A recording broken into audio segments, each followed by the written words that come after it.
उत्तर पुणे जिल्ह्यातील खेड, आंबेगाव, जुन्नर, शिरूर या भागामध्ये बिबट्याची दहशत मोठ्या प्रमाणामध्ये आहे आणि या भागातील जे जनजीवन आहे ते सध्या विस्कळीत झालेलं पाहायला मिळतं. कारण की दिवसाढवळ्या सुद्धा बिबट्याचं दर्शन होतं आहे. त्यामुळे अनेक नागरिकांना सध्या भीतीच्या वातावरणामध्ये वावरत असल्याचं पाहायला मिळतं. मी सध्या आलो शिरूर तालुक्यातील पिंपरखेड गावामध्ये. याच ठिकाणी 2 चिमुकल्यांचा आणि एका आजीचा मृत्यू खरं तर बिबट्याच्या हल्ल्यामध्ये झाला होता आणि येथील जे नागरिक आहेत ते सध्या भयभीत झालेले आहेत. नागरिकांच्या नक्की भूमिका काय आहेत आपण सध्या जाणून घेणार आहोत. आपल्यासोबत काही नागरिक आहेत. खरं तर बिबट्याचं वास्तव्य मोठ्या प्रमाणामध्ये या ठिकाणी आहे. काय एकंदरीत जनजीवन आहे? जनजीवन सध्या भीतीचं वातावरण आहे या ठिकाणी. मग बिबटे एकाच मळ्यात आहेत असं नाही, अख्ख्या गावातच बिबटे, प्रत्येक मळ्यात 4-5 बिबटे. माझ्या शेजारी आता एक आता पकडून नेलाय, आता परत अजून 4 आहेत जागेवर. त्यामुळं एक भीतीचं वातावरण तयार झालं. पण त्याचा उद्देश पुढचा पण असा आहे का एक जीव येतो देखील मारणं हा त्याच्यावर पर्याय नाही, का मारून टाकणे हा पर्याय नाही. शासनाने त्यांना पकडणे, आमच्या लागण तेवढी क्षेत्र आहे, जवळ 1500 हेक्टरचे आमचे क्षेत्र पडू नये, त्याच्यात जागा तयार करणे, त्याला खाद्य शासनाने पुरवणे, बाकीचे पर्याय हाच आहे मेन. नक्कीच मारणं हा पर्याय नाही. मात्र बिबट्यांसाठी म्हणजे हल्ले कमी करण्यासाठी काय उपाययोजना केल्या पाहिजे? बिबट यांचे हल्ले कमी होण्यासाठी शासनाने जे स्थलांतराचा निर्णय घेतलेला आहे, वनदारामध्ये स्थलांतर करायचं हा एक निर्णय आहे. पण या परिसरामध्ये ऊसाचं क्षेत्र जास्त आहे. बिबट आता 8 दिवस झाले, बिबट एकही जेरबंद झालेला नाही. तर परिस्थिती पाहता ऊसाच्या क्षेत्रामधले बिबट पकडणे अवघड जाते आणि ही यंत्रणा कुठंतरी कमी पडते असं वाटतंय.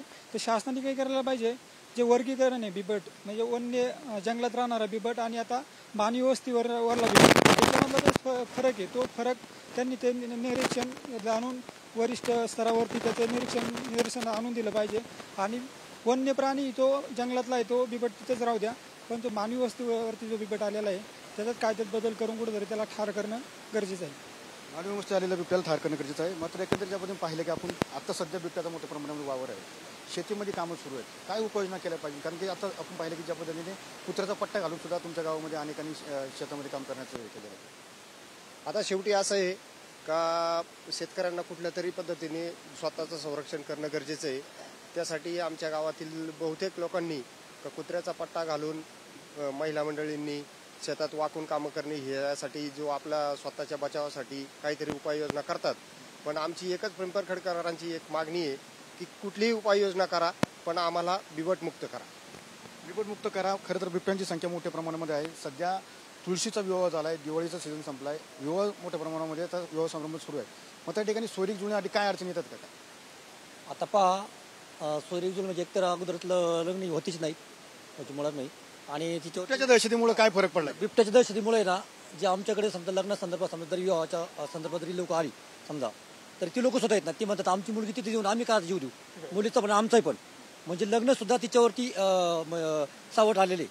आणि आपण शासकीय पातळीवरती बोललं की वन्यजीव संवर्धन हा जो मंत्र मानला गेलाय, तर आता मानवी संवर्धन हा सुद्धा मंत्र त्यांनी उपजला पाहिजे, याच्यावरती योजना केल्या पाहिजे.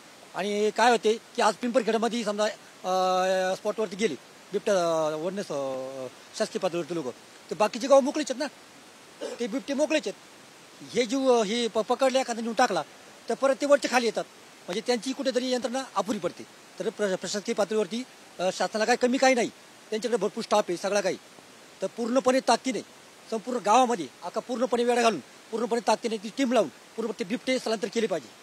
बिबटे स्थलांतर केले पाहिजे. मात्र सध्या काय तुमच्या गावात म्हणजे शिरूर तालुक्यामध्ये विवाह समारंभ जुळवण्यासाठी म्हणजे मुलीला खरं तर मुलगी देण्यासाठी पाहिलं जाते, कारण की बिबट्यांची संख्या मोठी आहे. काय सांग? लोक भीतीच्या वारणामुळे ते सुद्धा तयार नाही.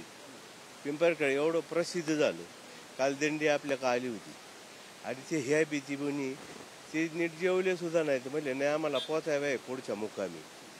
म्हणजे बाहेरची नगर जिल्ह्याची तिकडून आलेली दिंडी, बाहेरच्या लोकांना सुद्धा भीती वाटायला रस्त्याने झाला दिवसा. त्याच्यामुळं हा प्रकार जो आहे जे बिबट पकडण्यामध्ये 2-4 दिवस त्यांनी चांगलं काम केलं, पण आता ते टीमच नाही म्हणते इथे. नाही पत्र सोयरीक जुळवायला काय अडचणी निर्माण जुळायला येणार कशी इथं, कशाला जीव धोक्यात घालती? नाही ना, अजून काय लग्न जुळायला अजून टाइम आहे, थोडं जुळतात पण लोक बेत येतात. आवाज आहे लोकांचा ना आता या गावात मुली द्यायला जुळवायला टाइम आहे. मात्र आता लग्न सीझन सुरू झाला आहे, मात्र एकंदरीत सोयरीक जुळण्यासाठी लोक येत नाहीत. नाही ती घाबरायला लागली ना ती लोक. आता जे समजा जिला शेतात काम करायचे ती नाहीच म्हणणार ना, जे नोकरीला त्यांचं ठीक आहे बाहेर, पण ज्यांना शेतीत कारण शेतीवरची मुलगी येणार आहे ती बी येणारच ना. नक्कीच भिणार. आज वनमंत्री बाबा तुमच्या गावात येतात. वनमंत्र्यांनी आम्हाला पाठीमागे सांगितलेले का जे वाघांवरती आम्ही जे काय पकडून नेणार आहे तर त्यांनी त्याचा पूर्ण बंदोबस्त करावा अशी माझी स्वतःची इच्छा. खरं तर बिबट्याची संख्या मोठ्या प्रमाणामध्ये आहे. मुख्यमंत्री सुद्धा या ठिकाणी, उपमुख्यमंत्री एकनाथ शिंदे सुद्धा या ठिकाणी येऊन गेले. आज वनमंत्री आहेत, काय नक्की त्यांच्याकडनं अपेक्षा आहे? कारण की बिबट्यांची संख्या कमी करण्यासाठी काय उपाययोजना केली पाहिजे? आजला आमच्या इकडे ऊस तोडीवाले सुद्धा घाबरायला लागले. आमच्या ऊसाचं क्षेत्र भरपूर असल्यामुळे ऊस तोडीवाले सुद्धा घाबरून काम करतात. ते म्हणतात आम्हाला ऊस तोडायला भीती वाटते. ते जर ऊस तोडीवाले जर निघून गेले तर आमचं ऊस जागेवर राहते. त्याच्यामुळे हे सगळ्या बिबट्यांचे ना बंदोबस्त करावा वनमंत्र्यांनी. बाकी काय आमची भूमिका नाही, फक्त त्याचा बंदोबस्त करावा. नक्की बिबट्याचा बंदोबस्त घ्यावा. बाबा खरं तर बिबट्याची मोठी दहशत आहे, काय सांगाल? बिबट्याची दहशत म्हणजे आता ते पार याच्या पुढे गेलेली, सीमा पार झालेली. वनमंत्र्याला माही एवढीच विनंती राहील का कुठल्याही परिस्थितीत पिंपरखेड हे बिबट्यामुक्त केलं पाहिजे, अशी आपण उपाययोजना राबवावी अशीच माझी ग्रामस्थांच्या वतीने विनंती. नक्कीच उपाययोजना राबवावी अशी काही विद्यार्थी सुद्धा आपल्यासोबत आहेत. बाळा खरं तर तू पिंपरखेड मधला आहे, काय दहशत एकदम शाळेत जाताना काय वाटतं? शाळेत जाताना काय मनामध्ये भीती असते? किती वाजता काय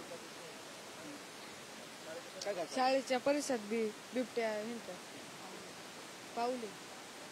नक्कीच ज्या पद्धतीने पाहिलं की खरं तर शिरूर तालुक्यामधील पिंपरखेड असेल आणि इतर परिसर असेल या भागामध्ये बिबट्याची मोठी दहशत पाहायला मिळते. एकंदरीत या ठिकाणी असलेली दिंडी असेल किंवा या ठिकाणी असलेले शालेय विद्यार्थी असेल यांच्यामध्ये मनामध्ये सुद्धा मोठ्या प्रमाणामध्ये भीतीचं वातावरण तयार झाले. मात्र एकंदरीत आता सध्या लग्न समारंभ जवळ सुरू आहे आणि विवाह समारंभ जुळवण्यासाठी सुद्धा या गावामधील मुलगी पाहण्यासाठी सुद्धा अनेक सोयरीक जुळत नसतात या ठिकाणी पाहायला मिळते. कारण की या ठिकाणी बिबट्यांची संख्या मोठ्या प्रमाणामध्ये आहे आणि आपली मुलगी कशी द्यायची असाच प्रश्न सध्या या ठिकाणी उपस्थित केलेला पाहायला मिळतो. मात्र पुढील काळामध्ये प्रशासन आता या बिबट्यांच्या संख्या रोखण्यासाठी काय उपाययोजना करतं हेही तितकंच पाहणं तितकं महत्त्वाचं असणार आहे. कारण विशाल समी सुळगे, TV9 मराठी, शिरूर, पुणे.